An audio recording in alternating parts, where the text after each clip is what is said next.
لوگوں کے اوپر جھوٹے الزامات لگانا اور اس کے اوپر یا ڈالر کمانا اور یا اس کے اوپر سستی شہرت حاصل کرنے کی کوشش کرنا،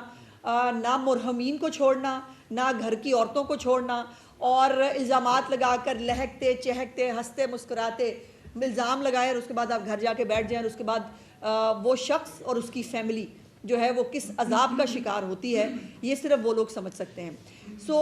پہلے تو یہ ایک کنسنسس موجود ہے پورے ملک کے اندر، جب بھی ہم بھی بات کرتے رہے تو یہ کنسنسس تو موجود ہے کہ یس، ایک نئے ڈیفیمیشن لا کی اہمیت جو ہے وہ اس کا اندازہ سب کو ہے۔ ایک نیا ڈیفیمیشن لا آنا چاہیے، بیکاز جو پہلا 2002 کا ڈیفیمیشن کا جو ایکٹ ہے وہ ماشاءاللہ اتنا جو ہے وہ اس کے اوپر اس کی امپلیمنٹیشن نکال کے دیکھیں کہ آج تک نوٹس سے آگے وہ کبھی جو ہے وہ اس ایکٹ کے اوپر کبھی امپلیمنٹیشن نہیں ہوا۔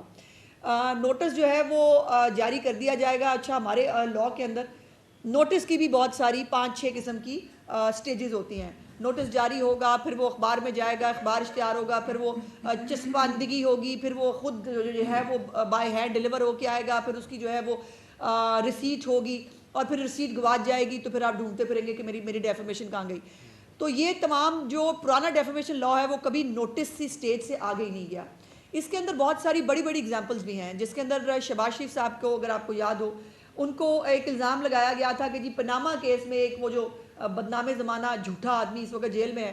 اس نے کہا کہ جی وہ جو ہے نا وہ بھجوایا تھا کہ جی 10 ارب روپے لے لو، پناما سے پیچھے ہٹ جاؤ۔ آج تک اس کیس کے اندر نہ اس شخص نے نہ اس کے کسی وکیل نے جواب تک دینا مناسب نہیں سمجھا۔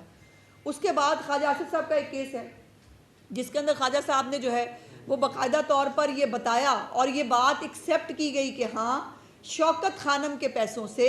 ٹریڈنگ ہوتی رہی، شوکت خانم کے نام پر آف شور کمپنی بنی، اور آف شور کمپنی جو ہے اس کو ریئل اسٹیٹ کی آف شور کمپنی تھی اور وہ کاروبار کرتی رہی، اس کے اوپر بھی آج تک کوئی کارروائی نہیں ہوئی۔